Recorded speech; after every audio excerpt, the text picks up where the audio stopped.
Здесь совпало так совпало. 73-й детский сад, 73 женщины в персонале. И он один на всех. Заведующий и бывший ученый. После педколледжа Марат Багманов ударился было в науку. А еще увлеченный хореограф, а еще артист. Без таланта с таким коллективом не справится.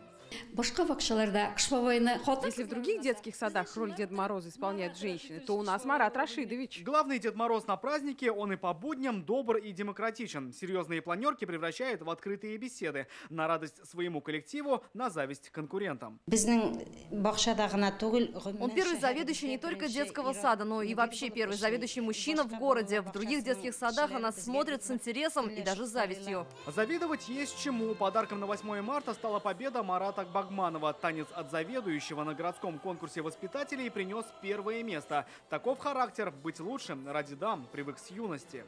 Они окружают меня повсюду, их очень много.